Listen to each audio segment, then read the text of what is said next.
We're talking psychology, misconceptions. Next on the hit list, couples therapy. Couples therapy, statistically not that effective.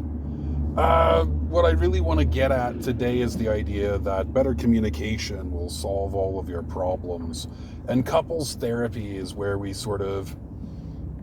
make this assumption the most. It's a product that we're selling almost. Right? We're going to teach people to communicate better, and then their relationship will get better.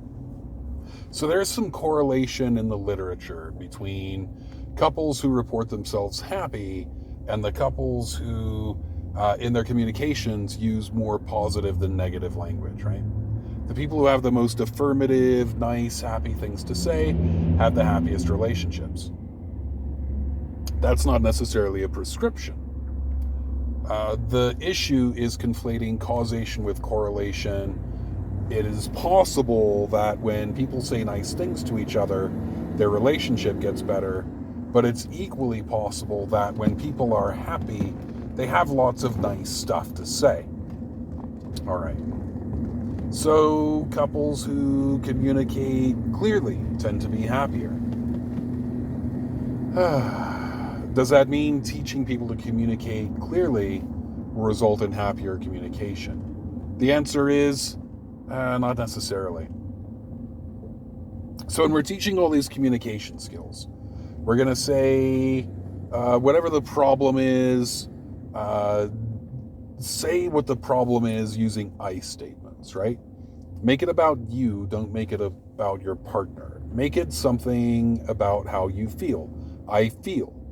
And then since this is a relationship and it is to do with what we expect from our relationships, how we want to be treated, the statement becomes, I feel blank when you blank. That is the prototypical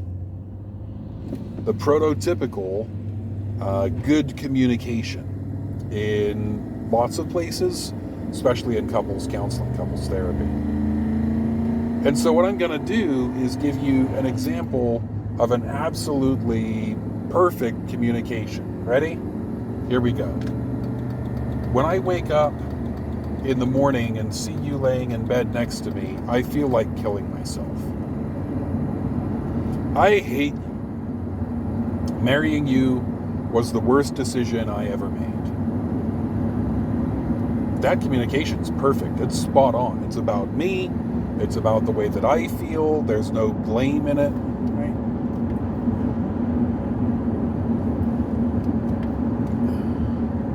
The problem is not communication. The problem is contempt. When one partner contemns the other partner, there's actually very little I can do about that. And teaching better communication isn't necessarily going to result in saving the marriage, which is what most people mean when they say improving the relationship.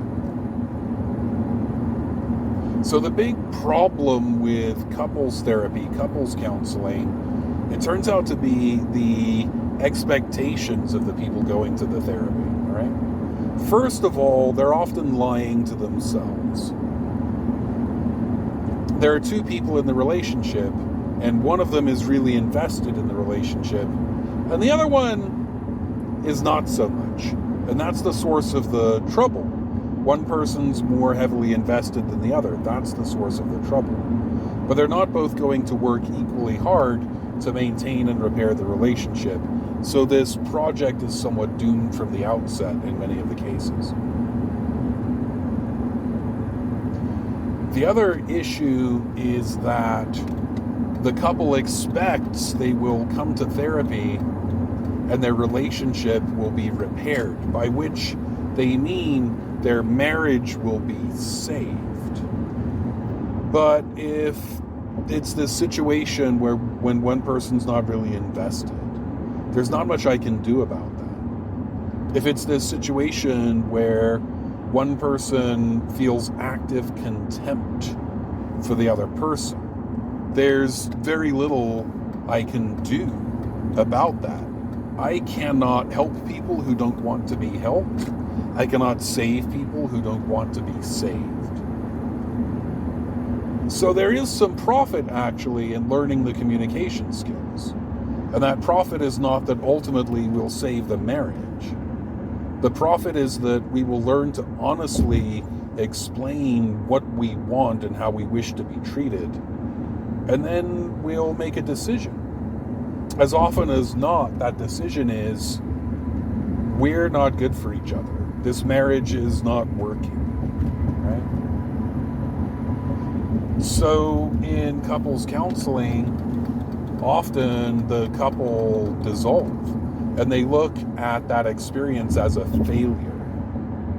But if the couple is able to dissolve amicably, not trample on the children on their way out of the relationship, equitably divide the assets, get on with their lives, have realistic expectations, learn to say what they need and what they want, I would count that experience actually as a success and well worth paying for. So there's your misconception. It's all about communication. It's not. It's about investment, and it's about actually loving each other. And those things I can't change.